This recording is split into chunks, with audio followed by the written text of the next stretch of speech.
Bismillahirrahmanirrahim. Assalamualaikum warahmatullahi wabarakatuh. Alhamdulillahi rabbil alamin wa bihi nasta'in. Nahmaduhu wa nasta'inuhu wa nastahdinuhu wa nastaghfiruh. Wa na'udzu billahi min syururi anfusina wa min sayyiati a'malina. May yahdihillahu fala mudhillalah fala mudhilla fala hadiyalah. Asyhadu an la ilaha illallah wa asyhadu anna Muhammadan abduhu wa rasuluh sayyidul jinni wal bashar. Salatan wa salaman ala Rasulillah wa man tabi'ahu wa nasarahu bi ni'matihi wal walah. Allahumma futuhal arifin wa hifdzal mursalin wa ilhamal malaikatil muqarrabin ya fattahu ya alim. Allahumma rzuqna mutaba'atan nabiyyina Muhammadin sallallahu alaihi wasallam wa awalan wa akhiran wa zahiran wa batinan wa qawlan wa fa'lan wa ibadatan salihah. Faqala Allah subhanahu wa ta'ala mukhbiran wa amiran fi kitabihi al-munazzal. Ba'da a'udzu billahi minasy syaithanir rajim. Qul in kuntum tuhibbunallaha fattabi'uni yuhibbukumullahu wa yaghfir lakum dzunubakum wallahu ghafurur rahim. Wa qala Nabi sallallahu alaihi wasallam ad-dinu nasihah qulna liman lillahi wa li kitabihi wa li rasulihi wa li a'immatil muslimin wa ammatihim. Sadaqa Rasulullah sallallahu alaihi wasallam. Assalamualaikum warahmatullahi wabarakatuh. Yang saya kasihi sidang pendengar, hadirin mukminin, tuan-tuan, puan-puan, muslimin muslimat, ibu ayah, mudah-mudahan pertemuan kita pada hari ini diberkati Allah Taala.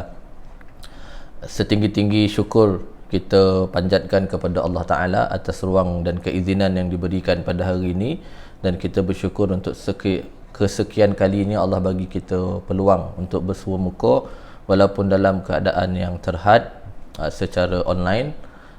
Apapun kita doa dan kita hajatkan kepada Allah Ta'ala, yang diusahakan ini dinilai sebagai amal kebaikan dan juga diangkat sebagai amal soleh di sisi Allah Ta'ala. Jadi insya-Allah kita akan sambung syarah hadis pada kuliah yang lalu. Jadi saya akan bacakan hadis tu sepintas lalu, yang hadis yang bertajuk masyarakat madani yang diidam-idamkan. Hadis yang ke-32 dalam kitab 40 hadis akhlak mulia. Jadi insya-Allah tuan-tuan dan puan-puan yang saya kasih sekalian, jadi kita sambung bacaan hadis ni dan syarah hadis ni. Mudah-mudahan apa yang kita perolehi mutiara dan juga nasihat daripada hadis ataupun daripada junjungan besar Nabi sallallahu alaihi wasallam ni dapatlah kiranya Allah bagi ruang kepada kita untuk beramal sebaik mungkin insya-Allah. Jadi hadis yang bertajuk 7 golongan yang akan dinaungi Allah Taala, ataupun dengan maksudnya yang lebih fokus masyarakat madani yang diidam-idamkan dalam konteks kita hidup sebagai individu muslim, dalam konteks kita sebagai sebuah masyarakat muslim insya-Allah. Hadis ni diriwayatkan oleh Sayyidina Abu Hurairah, ataupun nama sebenar dia adalah Abdul Rahman ibn Sakhrin. Kata dia, hadis terdapat 7 golongan yang dinaungi Allah ataupun mendapat perlindungan naungan Allah pada hari kiamat, iaitu yang disebut oleh riwayat daripada Abu Hurairah radhiyallahu anhu. Mudah-mudahan Allah redha ke atas dirinya, dan sebagai jaminan Allah Ta'ala ke atas para sahabat radhiyallahu anhum, sesungguhnya Allah telah memuliakan mereka. Kata Rasul sallallahu alaihi wasallam, ataupun qala Rasulullah sallallahu alaihi wasallam, sab'atun yuzilluhumullah fi dhillihi yaumal qiyamah la dhilla illa dhilluh, al-imamul adil wa syabun nasya'a fi ibadati rabbih wa rajulun qalbuhu mu'allakun fil masajid wa rajulani tahabba fillah ijtama'a alayhi wa tafarraqa alayhi wa rajulun talabathu imra'atun zatu munsibin wa jamalin faqala inni akhafu Allah wa rajulun tasaddaqa akhfa hatta la ta'lama shimaluhu ma tunfiqu yaminuhu wa rajulun zakarallahu khaliyan fafadat ainahu. Sahih Bukhari. Hadis ni daripada Sahih Bukhari. Kata Nabi, 7 golongan yang akan mendapat naungan perlindungan di sisi Allah Ta'ala, jaminan yang pada hari itu tak adalah perlindungan, tak adalah jaminan yang lebih baik daripada Allah Ta'ala, melainkan naungan, perlindungan dan juga jaminan di sisi Allah Ta'ala, yang pada hari itu juga manusia masing-masing akan memikirkan diri mereka sahaja. Tak ada orang tak fikir pasal orang lain, kecuali mereka hanyalah berfikir untuk melepaskan diri dan mencari perlindungan pada hari yang sangat dahsyat, iaitu hari kiamat. Jadi tuan-tuan perempuan yang saya kasih sekalian, hadis ni membicarakan tentang 7 golongan tersebut, kata Nabi daripada Abu Hurairah. Dan kata yang dipetik oleh Abu Hurairah daripada junjungan besar Nabi SAW, kata dia, di antara 7 golongan itu adalah yang pertama sekali al-imamul adil. Al-imamul adilun, iaitu imam dengan maksud pemimpin lah. Kita ni semua pemimpin, saya dah sebut pada kuliah yang lalu. Barang siapa yang ditaklifkan, diberikan beban tanggungjawab ke atas dia adalah sebagai pemimpin, apa yang dipimpinnya itu akan dipersoalkan di sisi Allah Ta'ala. Jadi dalam konteks ni bukan sekadar imam dalam sembahyang, tapi dalam konteks yang lebih luas adalah imam ataupun pemimpin yang diberikan takrifan, diberikan tanggungjawab, dipilih ataupun diangkat untuk memimpin sesuatu, sama ada dalam konteks negara, komuniti, masyarakat, persatuan ataupun sekecil-kecil kepimpinan adalah ke atas dirinya. Semuanya akan dipersoalkan oleh Allah Ta'ala. Jadi tanggungjawab ni, siapa yang dia berlaku adil maka akanlah dikasihi dan dicintai Allah Ta'ala. Maka yang berlaku sebaliknya zalim, sebab Allah dia tak lupa perkara yang zalim, kan? Jadi tuan-tuan perempuan yang saya kasih sekalian, pada hari kiamat semua kezaliman itu akan dihitung dan dihisab di sisi Allah Ta'ala. Sebab Allah tak pernah lupa ke atas seseorang ataupun kepada sesiapa yang melakukan kezaliman. Dan disebut juga dengan konteks kepimpinan ni adalah setiap kebertanggungjawaban itu adalah dengan tujuan untuk mendatangkan kebaikan dan memenuhi masalah sesuatu pihak. Jadi orang yang jadi pemimpin ni dengan tujuan untuk dia berusaha menjadi pemimpin yang baik, bukan kepada dirinya semata-mata, tapi adalah di bawah kepimpinan dia. Jadi tuan-tuan perempuan yang saya kasih sekalian, berbahagialah orang kalau dia dipilih menjadi pemimpin, maka dia dapat berlaku adil dan dia dapat memenuhi keperluan dalam apa jua aspek sekalipun yang sehinggakan orang kasih ke atas diri dia. Salah satu jaminan Tuhan, orang pemimpin yang dikasihi rakyatnya, maka insya-Allah dia akan dikasihi oleh Allah Ta'ala.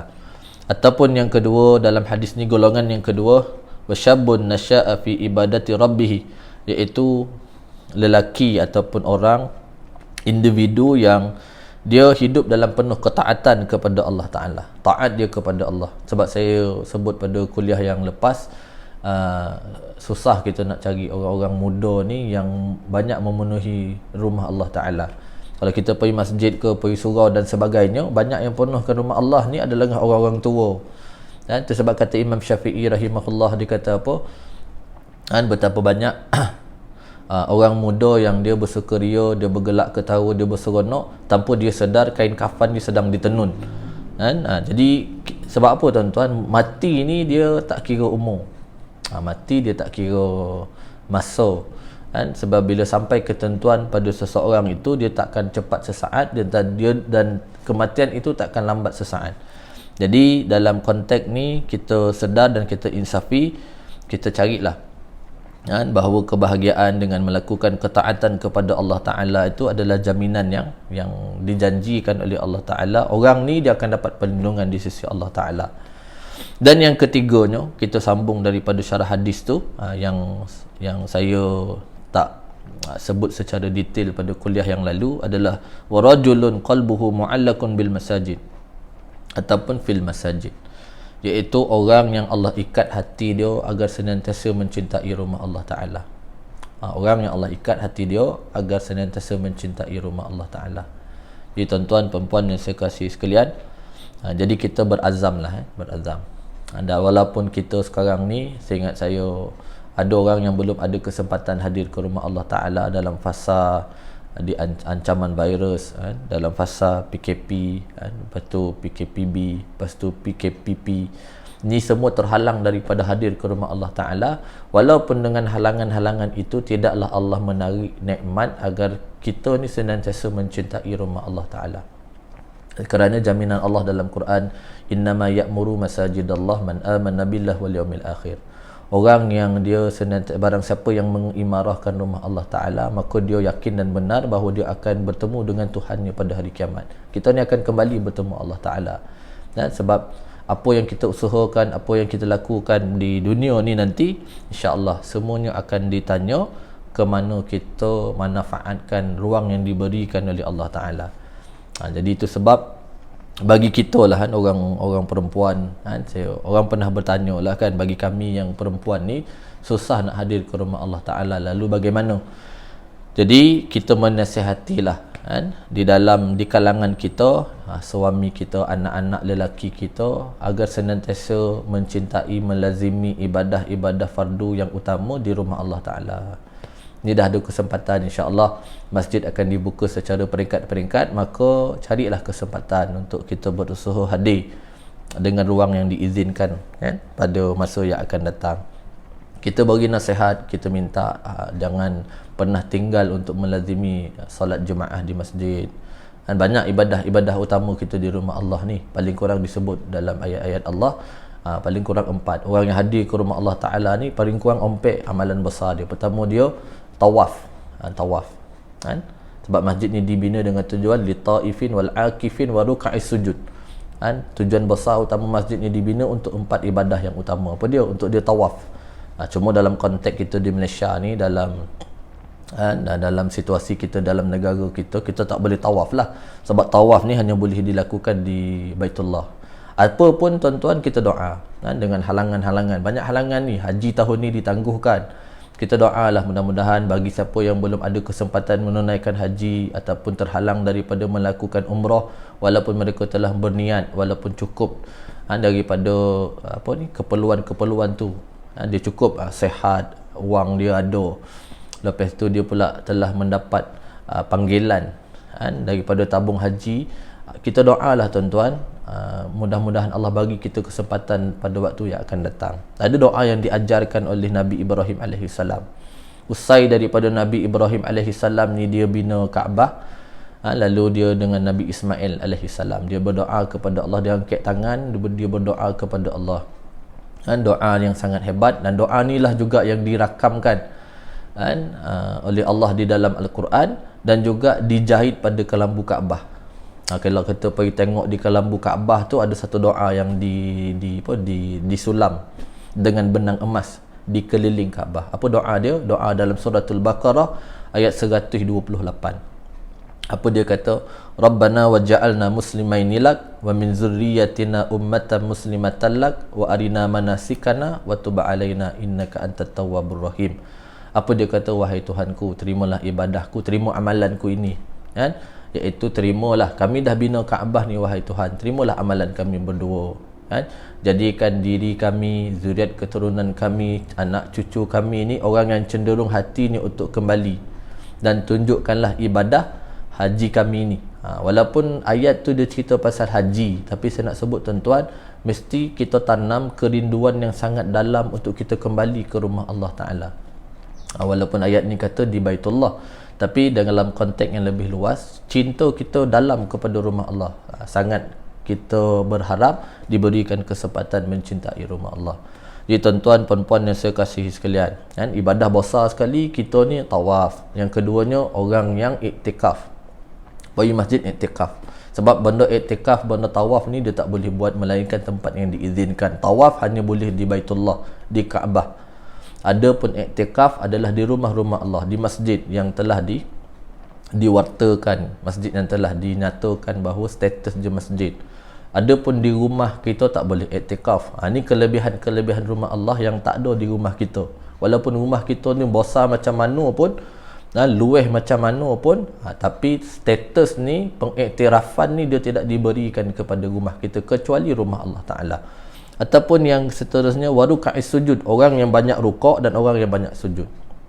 Sebab bila di antara amalan-amalan besar yang kita hadir ke rumah Allah, banyak kita melakukan salat, kan? Banyak kita sujud kepada Allah Ta'ala, dan kita rukuk membesarkan Allah Ta'ala. Kebiasaan lah. Itu sebab di antara amalan utama ni adalah kita hadir ke rumah dengan mengerjakan ibadah fardu yang lebih utama.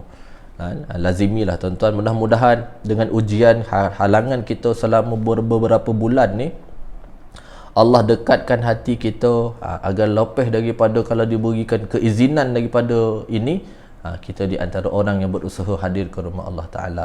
Bagi orang perempuan pula, galakkan suami dia, anak-anaknya agar senantiasa hadir ke rumah Allah Ta'ala. Dan juga hidupkan majlis-majlis ilmu. InsyaAllah kalau dibuka lepas ni, surau dibuka kembali, masjid dibuka kembali, carilah kesempatan untuk kita hadir untuk mencari ataupun mengisi dan juga mendengar pengisian-pengisian ilmu yang telah disediakan. Okey, atau yang ke seterusnya iaitu yang disebut warajulani tahabba fillah ijtama'a alaihi wa tafarraqa alaihi, iaitu dua orang yang dia berkasih sayang kerana Allah Taala. Dia berkasihlah dua orang. Sama ada lelaki ataupun perempuan sesama perempuan, lelaki sesama lelaki ataupun lelaki perempuan. Yang khususnya dia di kalangan adik-beradik, di kalangan sahabat andai dan lain-lain yang diizinkan oleh Allah Ta'ala. Dia bertemu kerana Allah Ta'ala dan dia berpisah kerana Allah Ta'ala. Tuan-tuan, pertemuan kita di dunia ni sementara, sebab kita akan bertemu di syurga Allah Ta'ala. Saya sering nasihatkan pada diri saya dan juga puan-puan, tuan-tuan, adalah dengan kita hadir ke kuliah ilmu, dalam perhimpunan kita ni bukanlah sekadar kita hadir dalam kuliah ilmu. Yang kita harapkan juga, inilah teman-teman kita, inilah di antara sahabat-sahabat kita, inilah di antara jemaah kita yang akan kembali bertemu di syurga Allah Ta'ala. Kita dengan keluarga pun juga macam tu, kita berharap inilah suami kita, inilah isteri kita, inilah anak-anak kita yang kita berhajat agar dihimpunkan oleh Allah Ta'ala di syurganya nanti, insya-Allah. Jadi berkasih sayanglah kita kerana Allah, sebagaimana nasihat yang dinukilkan oleh Sayyidina Anas bin Malik. Dia sebut hadis ni tak, iaitu orang yang dia kasih kepada orang lain sebagaimana dia kasih diri dia sendiri. Apa dia kata dalam hadis tu? La yu'minu ahadukum, la yu'minu ahadukum, tak beriman seseorang tu. Hadis ni dia cerita bukan tak beriman, bukan tak ada iman langsung, tidak sempurna akan imannya. La akmalu dinuhu, tak sempurna iman dia, hatta yuhibba li akhihi ma yuhibbu li nafsihi, sehingga dia kasih kepada diri dia sehingga sebagaimana dia kasih kepada orang lain sebagaimana dia kasih kepada diri dia sendiri. Jadi puan-puan, tuan-tuan yang saya kasihi sekalian, kasih kita kepada seseorang ni perlulah kita letakkan sempadan ni paling kurang macam mana kita sayang diri kita, macam itulah juga kita kena kasih kepada orang lain. Macam mana kita tak suka perkara buruk, perkara khianat, perkara zalim tu berlaku atas diri kita, macam itulah juga kita tidak akan melakukan perkara tersebut kepada orang yang lain. Ini dia punya border, ni tanda cinta. Cinta ni luweh lah. Kata Imam Ibn Rajab Al-Hambali, Ibn Rajab dia kata cinta ni benda yang tak terungkap dengan kata-kata. Dia bukan benda cakap, tapi benda yang ditunjuk. Benda yang tak terungkap dengan kata-kata, tapi dia ni terdetik pada hati. Di hati kita rasa. Kemudian dia akan berusaha melaksanakan tanggungjawabnya dan dia berusaha untuk melakukan menyempurnakan taklifan ataupun menyempurnakan amanah yang diberikan ke atas diri dia. Macam kita lah, kita sayang isteri kita, kita sayang orang rumah kita, kita sayang suami kita. Dia bukan sekadar kita cakap lah, saya sayang ke awak, saya rindu ke awak, I love you. Sehari dua hari boleh tahan lah. Tapi kalau masuk hari yang seterusnya, hari yang ke depan, jadi dia lapar. Banyak keperluan rumah tangga yang perlu dipenuhi. Jadi bagi orang yang mengambil tanggungjawab dengan makna cinta, dengan makna dia sayang, dia akan keluar mencari nafkah. Suami akan keluar cari nafkah untuk isteri dia. Si isteri pula akan menyediakan kelengkapan rumah dia dan menunaikan tanggungjawabnya kepada isteri, kepada suami dan anak-anak dia. Begitulah sebaliknya. Macam tu juga kita dengan Allah Ta'ala. Kita sayang kepada Tuhan, apa yang kita buat, kita tunaikan perintah, tinggalkan larangan. Kita sujud kepada Allah, kita rukuk kepada Allah, kita melakukan kebaikan yang diperintahkan dalam apa genap segala yang diberikan oleh Allah, yang diamanahkan, yang dipertanggungjawabkan oleh Allah, yang ditaklifkan oleh Allah kepada kita, maka kita buat. Itu yang dimaksudkan. Jadi berkasih sayanglah kita kepada Allah Ta'ala, dan kita harapkan mudah-mudahan dengan kecintaan kita ni, maka Allah membalasnya dengan naungan yang sangat hebat. Itu sebab kita bila tengok banyak peristiwa di zaman yang pernah dikisahkan oleh Nabi sallallahu alaihi wasallam. Kasih mereka kepada saudara mereka. Itu sebab pesan ulama dia kata apa? Kita ni dalam konteks kita hidup sesama manusia, yang pertama sekali sama ada dia adalah saudara kamu dalam iman. Kita ni sama dalam iman, yang dia mempunyai hak dia. Dia Islam sama macam kita, dia ada iman sama macam kita. Dia ada hak yang perlu kita tunaikan. Ataupun paling rendah kata Nabi sallallahu alaihi wasallam daripada faham maksud itu adalah dia setara kita dalam kemanusiaan. Walaupun dia bukan orang beriman sekalipun, dia bukan orang Islam, tapi dia tetap manusia yang ada hak yang perlu kita tunaikan. Jadi janganlah kita berbuat kezaliman. Ni dalam konteks yang lebih luas. Sebab kalau kita jumpa orang bukan Islam, walaupun dia tu mungkin bukan Islam, tapi kita tengok perangai dia baik, bagus orang dia, maka kata Imam Nawawi rahimahullah bila mensyarahkan hadis yang saya bacakan tadi, la yu'minu ahadukum hatta yuhibba li akhihi ma yuhibbu li nafsihi, maka paling kurang kata Imam Nawawi rahimahullah, doalah agar Allah bagi dia hidayah. Doa agar Allah bagi dia hidayah. Jadi tuan-tuan, itu di antara kebaikan. Jadi kita berkasih sayanglah dalam konteks kasih kita, pertemuan kita ini kerana Allah. Kalau dah ditakdirkan perpisahan kita juga, maka perpisahan itu hanyalah juga kerana Allah Ta'ala. Jadi puan-puan, tuan-tuan, sebab kalau kita tengok dalam sirah-sirah Nabi, ada kisah-kisah yang unik lah dalam satu peperangan. Dalam satu peperangan ada sahabat yang dia haus, kan? Ada orang yang dia haus, tapi bila dia dengar orang lain juga menjerit-jerit ingin memerlukan air, maka dia kata dahulukan mereka. Bila orang sampai orang gila orang tu nak minum, maka ada pula suara yang kedengaran, sesungguhnya aku haus, aku dahaga. Maka kata dia, berilah kepada dia sebab dia lebih memerlukan. Dalam pusingan tu kata ulama, semuanya mati. Sebab isar kan, ni ukhuwah lah kan? Sebab ukhuwah ni perbahasan bukan sekadar kita berukhuwah ni dengan maksud kita menjaga hubungan semata-mata, tapi yang lebih utama ukhuwah tu adalah isar. Apa maksud isar? Melebihkan orang lain lebih daripada diri sendiri, bersangka baik. Ni maksud dalam ukhuwah. Kita sangka baik dengan orang. Sebab kita ni bila jumpa seseorang, benda yang pertama kita akan buat adalah kita mesti sangka buruk lah. Sebab kita ni jarang minta penjelasan, kita jarang untuk mendapatkan kepastian. Sebab kita ni orang sekarang dia lebih banyak menghukum. Sebab dalam sunnah, bersangka baik, letakkan sangka baik itu lebih utama.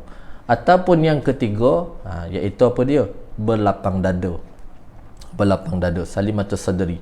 Jadi puan-puan, tuan-tuan yang saya kasih sekalian, begitulah Islam mengajar kita.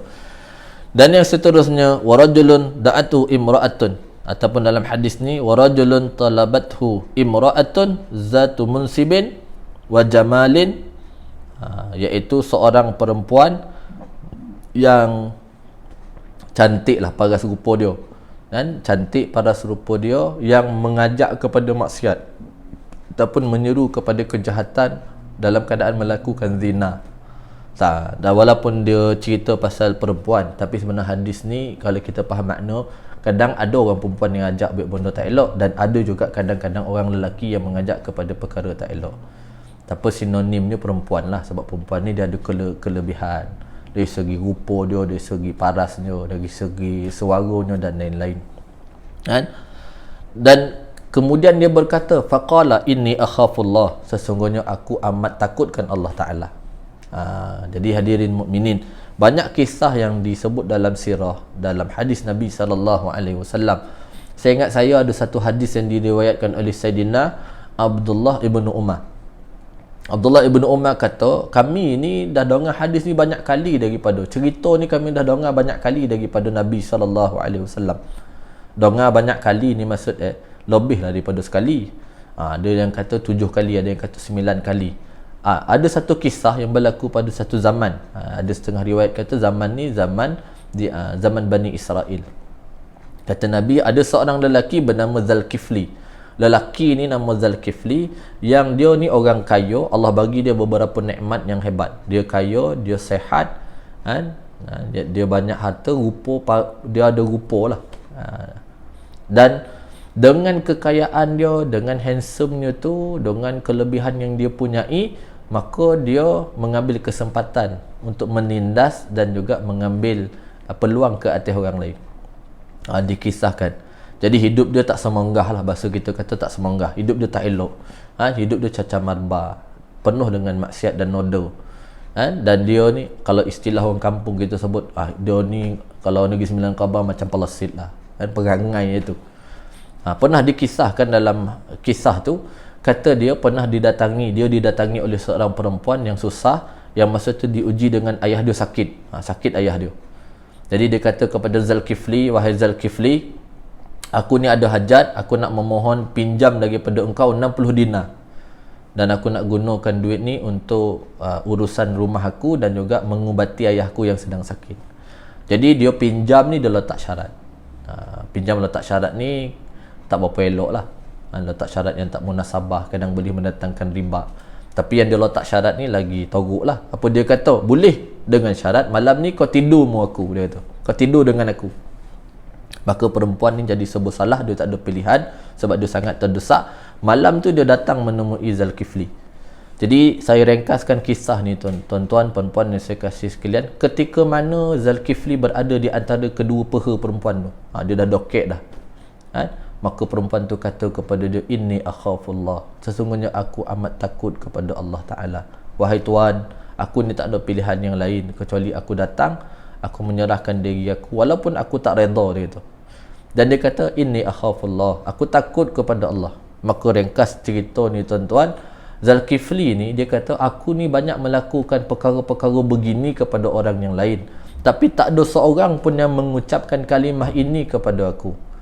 Wahai perempuan, aku lepaskan engkau dan aku halalkan 60 dinar. Dalam setengah riwayat kata dia halalkan, ambillah 60 dinar tu dan pulanglah engkau di sisi keluarga engkau. Malam tu Zulkifli ni tuan-tuan, dia menangis meratapi dosa-dosa dia yang telah berlalu, sehingga kan pada esok hari dia meninggal dunia. Kata Nabi SAW, orang kampung dia bangkit pada hari itu, tengok di pintu rumah dia tertulis Zulkifli ni ahli syurga. Apa maksud dia? Selagi mana belum sampainya nyawa kita di hujung kerongkong, pintu taubat kita ni masih terbuka. Maka banyaklah kita melazimi memohon keampunan di sisi Allah Ta'ala. Mohonlah keampunan di sisi Allah Ta'ala, dan bersegeralah kita. Jangan ada beberapa perkara yang dinasihati oleh para ulama yang jangan kita tangguh. Di antaranya adalah bersegera untuk melakukan taubat kepada Allah Ta'ala, walaupun dengan hanya kita beristighfar. Dan yang kisah yang lain yang pernah diceritakan oleh Nabi SAW, ada seorang lelaki yang dia berwasiat kepada anak dia. Wasiat ni besarlah dalam Islam. Bila dia kata wasiat, benda tu besar. Iaitu yang diceritakan lelaki ni yang pada kehidupan muda dia sehinggalah dia tua banyak melakukan dosa kepada Allah Ta'ala, sehingga dia wasiat kepada anak dia, aku tak tahulah kalau kiranya Allah memberikan keampunan kepada aku, tetapi aku tidak pernah putus asa berharap agar perkara itu berlaku. Lalu dia wasiat pada anak dia, kalau ayah mati nanti, kalau ditakdirkan aku mati, maka bakarlah mayatku, bakar. Ini kalau puan-puan baca kisah ni disebut dalam Riyadhus Salihin, ada cerita ni dalam bab taubat. Dia kata, bakar mayat aku dan buanglah abu-abunya ke tempat yang lain. Buang abu ni ke tempat yang lain, ataupun tempat yang berasingan. Buang ke laut, buang ke hutan, buang ke lembah, buang ke donai, dan macam-macam tempat lah yang diisyaratkan. Sampai anak dia bertanya, wahai ayah, kenapakah kita terpaksa melakukan keadaan yang sedemikian rupa? Aku berharap sekiranya Allah memanggil aku nanti, bahawa Allah tidak akan, ataupun Allah kalau dia mencari aku nanti, bahawa dia tidak akan menemui aku. Okey, kata Nabi SAW, ni asbab dia takut lah. Ni makna takwa. Takut betul kepada Tuhan sampai dia minta pada anak dia, minta bakar mayat dia, abu tu buang tempat yang berasingan. Nabi kata dalam hadis tu, pada hari kiamat nanti akan diseru namanya dan dia akan dibangkitkan di hadapan Allah. Disebabkan takutnya yang sangat dalam, maka Allah mengampunkan dia dan Allah memasukkan dia ke dalam syurga. Jadi puan-puan, tuan-tuan yang saya kasih sekalian, sebab urusan takutlah kita kepada Allah sebagai bukti takwa kita kepada Allah Ta'ala. Dan sambungan hadis ni kata warajulun tasaddaqa bi sadaqatin, warajulun tasaddaqa ahfa hatta la ta'lama shimaluhu ma tunfiqu yaminuhu, iaitu seorang lelaki ataupun orang yang disuka bersedekah sehingga kan tangan kiri dia tidak mengetahui apa yang diberikan oleh tangan kanan dia. Ini sedekah di antara amalan yang amat dicintai Nabi SAW. Di antara amalan yang disebut, Nabi kata dalam hadis ringkasnya, as-sadaqatu junnah, sedekah ni dia perisai, dan as-sadaqatu burhan, dan sedekah tu bukti. Perisai ni ketika mana di antara amalan yang boleh bagi syafaat kita pada hari kiamat, selain daripada Al-Quran kita, bangun malam kita, qiyam kita, daripada hadis Nabi dan juga disyarahkan oleh para ulama, adalah sedekah kita di jalan Allah Ta'ala. So sedekah ni lah yang akan jadi benteng kita ketika mana muka nangki mempersoalkan kita, insyaAllah sedekah. Dan di antara amalan yang paling banyak ketika mana dibangkitkan di hadapan Allah, orang menyesal, dia menyesal lah, iaitu penuh penyesalan, dan penyesalan tu tidak berbaloi. Bangkit depan Allah Ta'ala, Allah ceritakan seluruh kebaikan daripada amalan ni, Allah gambarkan, Allah buka, Allah tunjukkan, dan ramai yang menyesal, sampai sehinggakan mereka meminta agar dikembalikan semula ke dunia. Rabbirji'un, Rabbirji'un, Rabbirji'un. Tapi masa ni sesungguhnya penyesalan tu tidak berbaloi. Jadi tuan-tuan perempuan yang saya kasih sekalian, carilah, bukanlah banyak, bukanlah nilai, bukanlah jumlah, bukanlah kuantiti yang diharapkan, tetapi dalam sedekah itu yang paling utama adalah kebaikan dan keutamaan, keikhlasan pada hati tersebut, dan juga balasan yang sangat besar. Allah kata dalam Quran, wasari'u ila maghfiratin min rabbikum wa jannatin arduha samawati wal ard uiddat lil muttaqin.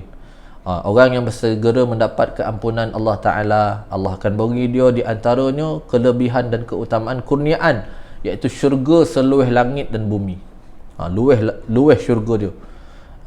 Dan inilah yang disediakan bagi mereka yang bertakwa di sisi Allah Ta'ala. Siapa dia tu? Disambung dalam ayat yang seterusnya.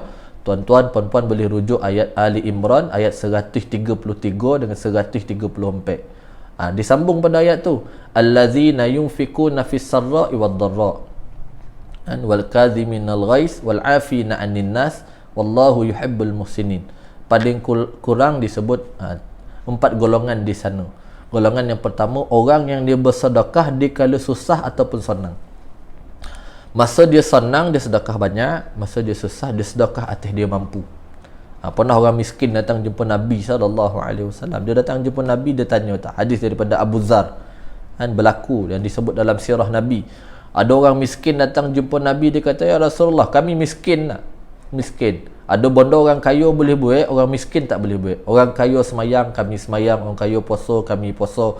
Orang kaya sedekah, kami tak boleh sedekah. Jadi kami ni ada kurang lah. Lalu Nabi kata, sedekahlah cara apa yang kamu mampu. Apa kata Nabi? Banyakkan kamu bertasbih memuji Allah Ta'ala, tasbih. Banyak kamu bertahmid, banyak kamu bertahlil, banyaklah kamu juga bertakbir, dengan memuji keagungan, keesaan dan kekuasaan Allah Ta'ala, sebab semua tu adalah sedekah. Apa tu kata Nabi lagi? Ambil yang halal, tinggalkan yang haram, ajak orang buat kebaikan dan cegah orang buat kemungkaran. Pulanglah kepada isteri kamu, sebab di sana juga ada sedekah di sisi kamu. Jadi ringkasnya tuan-tuan, jadi apa makna dia? Bukanlah sekadar sedekah ni dengan duit, tak.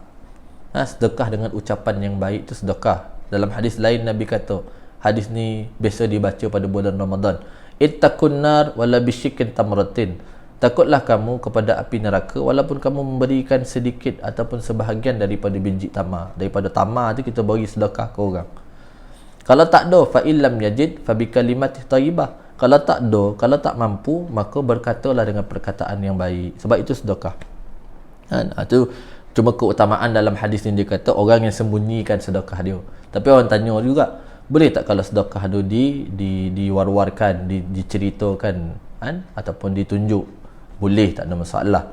Boleh, tak ada masalah. Dengan syarat, dengan harapan apa yang ditunjuk tu menggalakkan orang lain untuk melakukan kebaikan yang sama, malah lebih baik daripada apa yang pernah dilakukan oleh tuannya. Jadi tuan-tuan, puan-puan yang saya kasih sekalian, itu di antara amalan-amalan yang hebat lah. Jadi sedekah ni kita carilah. Kalau tak mampu dengan keuangan kita, dengan percakapan kita, dengan ringan tulang kita, jadi banyak cara sedekah yang diajarkan oleh agama, dan mudah-mudahan kita tidak rugi kerana meninggalkan itu.